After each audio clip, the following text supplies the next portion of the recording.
Chalet, cela signifie qu'il y ait la paix entre toi et moi. Quand je lis ce message, je vois le boulot et le travail qu'il y a à fournir. Fumo Kimbangu avait prédit cela. Il dit quand l'instructeur viendra pour instruire, il faudra une longue période à l'homme noir pour qu'il atteigne sa maturité. Dans ce message, il manque beaucoup de maturité. Je vais lire. Je porte le nom de mon ancêtre, je suis lié à eux par le sang et l'hérédité, mais je ne suis plus lié à leurs pratiques.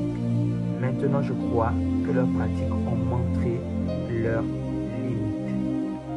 Le témoignage que tu rends là, le descendant direct de Wongo ne le rendra pas.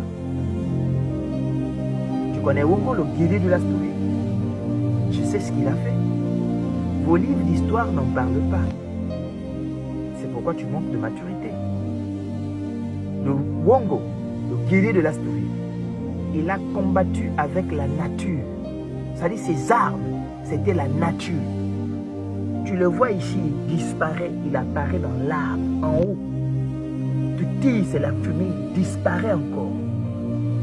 Lui, son fusil, c'était un morceau de bois, comme ça, sec. Il tirait, ça faisait des dégâts 1000 fois plus que le fusil normal. Un bois. Il avait toute la nature à sa disposition parce qu'il était connecté avec elle.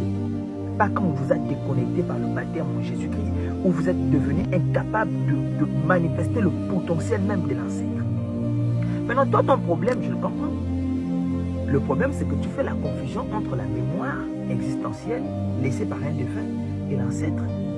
Et puis, lequel des ancêtres a montré sa limite? C'est toi, tes ancêtres, qui ont montré la limite. C'est pourquoi tu ne crois plus à cause d'eux. Mais les autres, là, leurs ancêtres, là, ils ont montré des choses. Ne généralise pas les cas. Ou bien, il ne faut pas généraliser. La majorité, là, qui vous parle d'ancêtres, ils se connectent en réalité avec la mémoire existentielle du défunt. Le défunt, lui qui poursuit sa réincarnation et dont l'esprit a été divinisé, vous laisse ce qu'on appelle la mémoire existentielle, qu'on appelle l'homme, qui reste attaché à la tombe, qui garde la mémoire de tous ces événements pendant qu'il existait.